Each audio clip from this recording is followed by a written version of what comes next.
സമസ്ത കേരള ജംഇയ്യത്തുൽ ഉലമ പ്രതിനിധി സംഘം മുഖ്യമന്ത്രിയുമായി ചർച്ച നടത്തി. വിവിധ ആവശ്യങ്ങൾ ഉന്നയിച്ച് സംഘം നിവേദനം നൽകി. PM ശ്രീ വിഷയത്തിൽ സംസ്ഥാനത്തിന്റെ പൊതു താൽപര്യം കൂടി പരിഗണിക്കണം. ചെറിയ പെരുന്നാളിനും വലിയ പെരുന്നാളിനും 3 ദിവസം അവധി നൽകണം. മലബാറിൽ പുതിയ വിദ്യാഭ്യാസ സ്ഥാപനങ്ങളും അധികം ബാച്ചുകളും അനുവദിക്കണമെന്നും സംഘം ആവശ്യപ്പെട്ടു. PM ശ്രീ എന്ന് പറഞ്ഞാൽ അത് RSSന്റെ അജണ്ടയാണ്. കുട്ടികളെയൊക്കെ അത് പഠിപ്പിച്ചാൽ നമ്മുടെ നാട് ആകെ കുട്ടിച്ചോറാകും. അതൊക്കെ നാട്ടിന് വലിയ ആപത്തും നാശവും ഉണ്ടാക്കുന്നതാണെന്ന് സർക്കാരിന് നേരത്തെ ബോധ്യമുള്ളതാണ്. അതുകൊണ്ട് തന്നെ ആ കാര്യത്തിൽ അതൊരിക്കലും നടപ്പാക്കരുത്. നടപ്പാക്കുന്നത് ഈ രാജ്യത്തിനും നമ്മുടെ സ്വഭാവത്തിനും നമ്മുടെ മതേതര സ്വഭാവത്തിനും ഒക്കെ ദോഷകരമായ സംഗതിയായിരിക്കുമെന്ന കാര്യം നമ്മൾ ധരിപ്പിച്ചിട്ടുണ്ട്. വളരെ പോസിറ്റീവായിട്ടുള്ള ചർച്ചയായിരുന്നു. വളരെ സന്തോഷകരമായിട്ടുള്ള സാഹചര്യത്തിലാണ് ബഹുമാന്യനായ മുഖ്യമന്ത്രിയും ബഹുമാന്യനായ ആഭ്യന്തരമന്ത്രി ഉൾപ്പെടെയുള്ള മറ്റ് നേതാക്കളൊക്കെ തന്നെ ഞങ്ങളെ സമീപിക്കുകയും ഞങ്ങളെ സന്തോഷപൂർവ്വം യാത്രയാക്കുകയും. വൺസ് അഗെയിൻ സതീശൻ സ്കോർ ചെയ്യുന്ന കാഴ്ചയാണ് നമ്മൾ കണ്ടുകൊണ്ടിരിക്കുന്നത്, അല്ലേ? വളരെ പോസിറ്റീവായ ചർച്ച എന്ന് പറയുമ്പോൾ വളരെ കൃത്യമായിട്ട് ഇങ്ങനെ ഒരു വിഷയം ഇപ്പൊ നിങ്ങളൊന്ന് ആലോചിച്ച് നോക്ക്. ഈ 2025 ഇങ്ങനെ ഒരു PM ശ്രീയുമായി ബന്ധപ്പെട്ട് ചർച്ച തുടങ്ങുന്നത് എവിടെ നിന്നാ? പിണറായി വിജയനും ശിവൻകുട്ടിയും ചേർന്ന് ക്യാബിനറ്റിനെ പോലും അറിയിക്കാതെയല്ലേ ചെന്ന് ഒപ്പിട്ടത്, അല്ലേ? ഒപ്പിടാൻ പോകുന്നുണ്ട് എന്നുള്ള വിവരം അറിയിച്ചിട്ടില്ല. ഒപ്പിട്ട് കഴിഞ്ഞതിന് ശേഷം ഈ സർക്കാർ അതിന്റെ ഭാഗമായി എന്നുള്ള വിവരവും അറിയിച്ചിട്ടില്ല, അല്ലേ? അങ്ങനെയല്ലേ ഒപ്പിട്ടത്? ആരെയും അറിയിച്ചില്ല. അപ്പൊ എന്തായിരുന്നു ഇങ്ങനെ രഹസ്യമാക്കി, വളരെ രഹസ്യമായി തലയിൽ മുണ്ടിട്ട് പോയി ഒപ്പിടാനും ഒപ്പിട്ട് വന്നതിന് ശേഷം ഇത് രഹസ്യമാക്കി വെക്കാനും ഉണ്ടായ കാരണം എന്താ? അവിടെ നിന്നാണ് കേരളത്തിലെ ഇത്തരത്തിൽ ഒരു ചർച്ചകളെ ഉണ്ടാകുന്നത്. ഒരു ഊരാ കുടുക്ക്, ഈ കുടുക്കിൽ നിന്ന് ഈ കെട്ടഴിച്ച് മാറ്റാൻ പറ്റുമോ? മാറ്റാൻ പറ്റില്ല. പിന്നെ ഇതിനെന്താ സാധിക്കുന്നത്? ഇത് മുറിച്ചു മാറ്റണം, കട്ട് ചെയ്ത് ഒഴിവാക്കണം. അല്ലാതെ നമുക്ക് ഈ കെട്ട്, ഈ കയറിന് ഒരു കുഴപ്പവും ഒരു ഡാമേജും വരാതെ നമുക്ക് മെല്ലെ ഊരിയെടുക്കാൻ സാധിക്കുമോ? Never ever. പിന്നെ ഇതിന് പറ്റുന്നത് ഇനി ഇത് കട്ട് ചെയ്ത് മാറ്റണം എന്ന് പറഞ്ഞാൽ അവിടെ കയറും മുറിക്കേണ്ടതായിട്ട് വരും. എന്നാലേ ആ ഊരാക്കുടുക്ക് കട്ട് ചെയ്ത് ഒഴിവാക്കണം. അതാണ് പറ്റുള്ളൂ. അപ്പൊ അത് വലിയ രീതിയിലുള്ള നഷ്ടങ്ങൾ ഉണ്ടാക്കും. അത് തന്നെയാണ് ഇപ്പോഴത്തെ പ്രതിസന്ധി എന്ന് പറയുന്നത്. ഇപ്പൊ കഴിഞ്ഞ ദിവസം രതീഷ് കാളിയാടൻ എന്ന് പറയുന്ന പിണറായി വിജയന്റെ പ്രൈവറ്റ് സെക്രട്ടറി ആയിരുന്ന, അഡീഷണൽ പ്രൈവറ്റ് സെക്രട്ടറി ആയിരുന്ന രതീഷ് കാളിയാടൻ, ഡോക്ടർ പിണറായി വിജയൻ മന്ത്രിസഭ 1ാമത്തെ ക്യാബിനറ്റിൽ പൊതുവിദ്യാഭ്യാസ വകുപ്പിലെ എല്ലാമായിരുന്ന ഡോക്ടർ രതീഷ് കാളിയാടൻ, ആ രതീഷ് കാളിയാടന്റെ ഒരു ലേഖനം കഴിഞ്ഞ ദിവസം ഒരു മാസികയിൽ വന്നിട്ടുണ്ട്. എന്താണ് അതിൽ പറയുന്നത്? വളരെ കൃത്യമായിട്ട് ഈ പദ്ധതിയിൽ നിന്ന് പിന്മാറാനുള്ള ഒരു നിയമവശവും എവിടെയും ഇല്ല എന്നുള്ളതാണ്. സർക്കാരിനെ സംബന്ധിച്ചിടത്തോളം ഇപ്പൊ 2 വ്യക്തികൾ തമ്മിൽ ഉണ്ടാക്കുന്ന ഏതെങ്കിലും ഒരു കരാർ പോലെ അല്ലല്ലോ ഒരു സർക്കാർ, കേന്ദ്ര സർക്കാരും സംസ്ഥാന സർക്കാരും തമ്മിൽ ഉണ്ടാക്കുന്ന കരാർ എന്ന് പറയുന്നത്. അപ്പോ ഈ PM ശ്രീ എന്ന് പറയുന്ന ഒരു വിഷവിത്തിന്റെ, അത് പാകിയതിന്റെ എല്ലാവിധ ഉത്തരവാദികളും ഈ പറയുന്ന പിണറായി വിജയനും ശിവൻകുട്ടിയും LDF ആണ് എന്നുള്ളതാ. അതിന് LDF പറയാൻ പറ്റുമോ എന്നുള്ളത് ഒരു സംശയമാണ്. കാരണം അവിടെ ആർക്കും അറിവുണ്ടായിരുന്നില്ല, അവരാരും അറിഞ്ഞിരുന്നില്ല.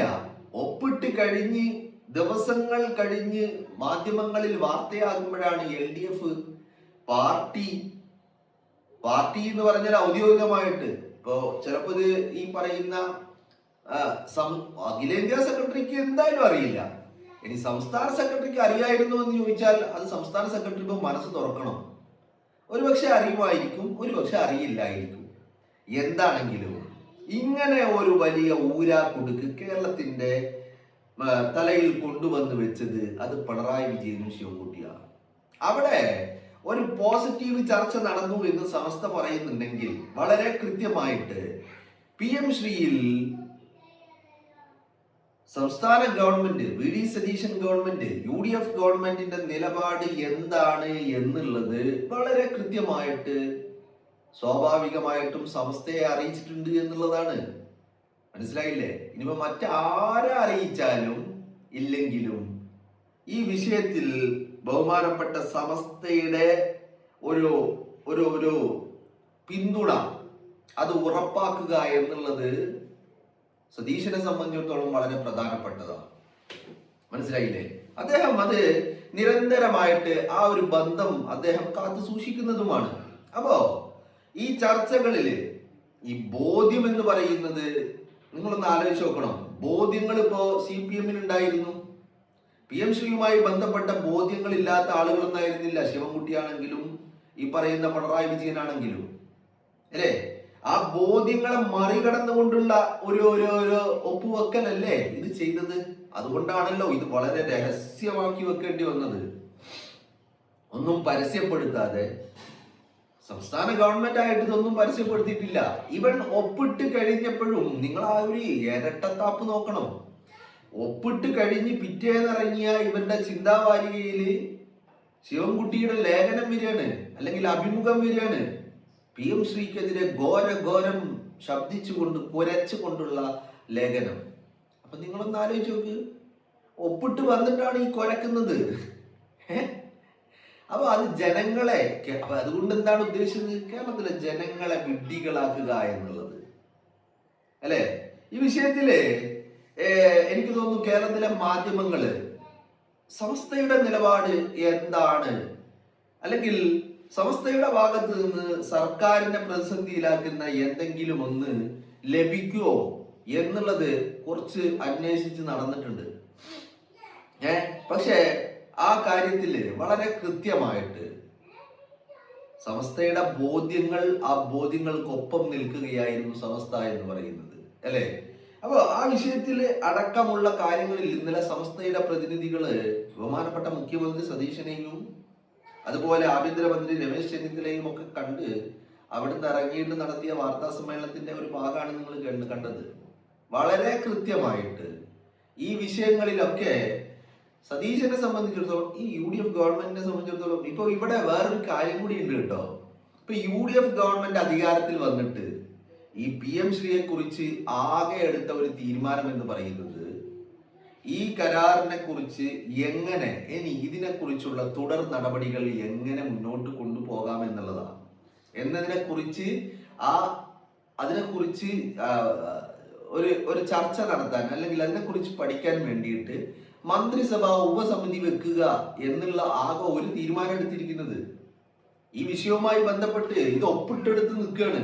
അല്ലെങ്കിൽ ഒപ്പിട്ട് കഴിഞ്ഞ് പിണറായി വിജയൻ ക്യാപ്റ്റൻ അബയൻസ് എന്ന് പറഞ്ഞിട്ട് ഒരു കത്ത് എഴുതിയെടുത്ത് നിൽക്കുകയാണ്.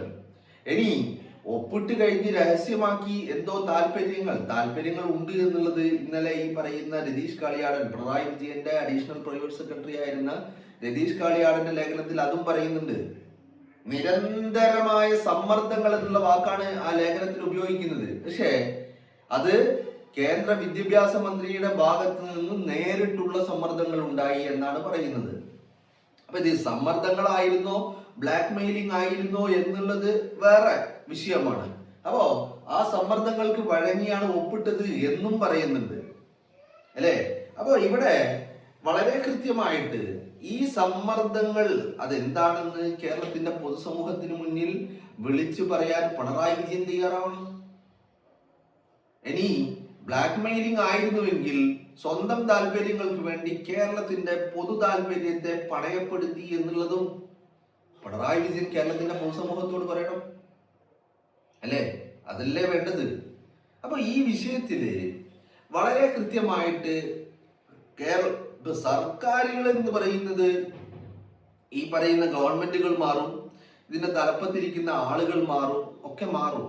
പക്ഷേ ഇങ്ങനെ എല്ലാ കരാറുകളും ചെയ്ത എല്ലാ പ്രവൃത്തിയും അവിടെ വെച്ച് ക്യാൻസൽ ചെയ്യാൻ പറ്റുമോ? ഒരു പുതിയ സർക്കാർ വരുമ്പോ പറ്റുമോ? പറ്റില്ല എന്നുള്ളതാ. തുടർച്ചകൾ ഉണ്ടാവണം. അത് ഉണ്ടായേ മതിയാവുകയുള്ളൂ. അപ്പൊ ആ വിഷയത്തില് ഇത്തരം കാര്യങ്ങളില് നിങ്ങളൊന്ന് ആലോചിച്ച് നോക്ക്. ഇപ്പൊ രണ്ടാമതൊരു കത്തെഴുതി. ഈ ക്യാപ്റ്റൻ അബയൻസ് എന്ന് പറഞ്ഞാൽ എന്താ? താൽക്കാലികമായിട്ട് സസ്പെൻഡ് ചെയ്യുക, ടെമ്പററി ആയിട്ട് സസ്പെൻഡ് ചെയ്യുക, താൽക്കാലികമായിട്ട് നിർത്തിവെക്കുക.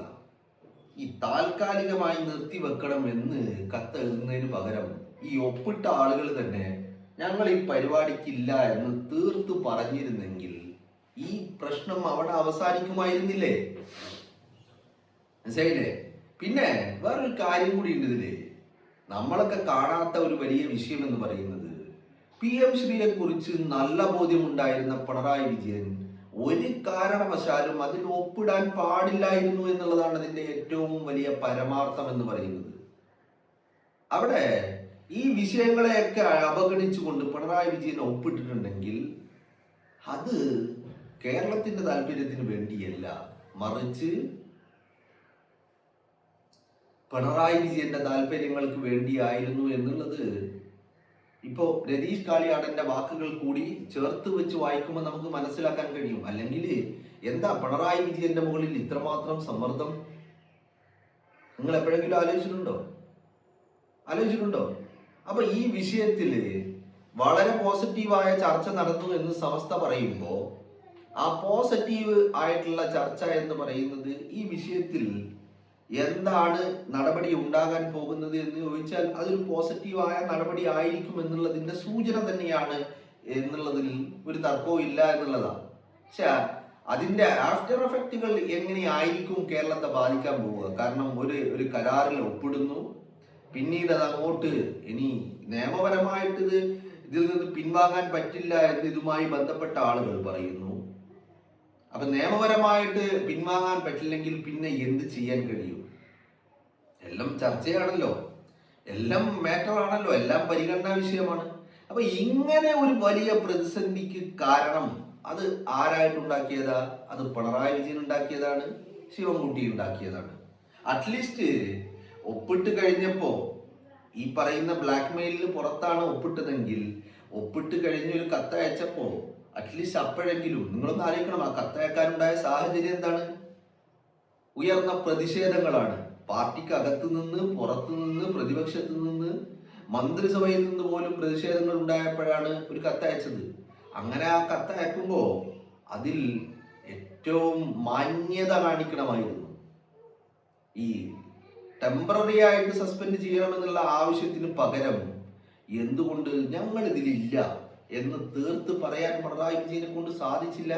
അപ്പോ വളരെ കൃത്യമായിട്ട് പിണറായി വിജയന്റെ ഉള്ളിലുണ്ടായത് ഇത് വെച്ച് ഇനി വരുന്ന സർക്കാർ, പിണറായി വിജയൻ അപ്പോഴേ അറിയരുത് ഈ സർക്കാർ തന്റെ കാലാവധി ഇവിടെ തീരാൻ പോവുകയാണ്. അപ്പോ വരുന്ന ആളുകൾക്ക് ഇട്ട് ഒരു പണി കൊടുക്കണം, എന്നിട്ട് അത് വെച്ചിട്ട് ഒരു രാഷ്ട്രീയ നേട്ടം ഉണ്ടാക്കാനുള്ള എന്തെങ്കിലും വഴിയുണ്ടോ എന്നുള്ളതായിരുന്നു പിണറായി വിജയന്റെ ചിന്ത എന്ന് പറയുന്നത്. അതിന് പുറത്താണ് ഞാനിതിലില്ല, കേരളം ഇതിനേക്കില്ല, ഞങ്ങൾ ഇതിവിടെ അവസാനിപ്പിക്കുന്നു എന്ന് പറയുന്നതിന് പകരം, എന്ന് തീർത്ത് പറയുന്നതിന് പകരം താൽക്കാലികമായി സസ്പെൻഡ് ചെയ്യണം എന്നുള്ള ഒരു കത്തയച്ചത് തന്നെ അതിന് പുറത്താണ് എന്നുള്ളതാണ്.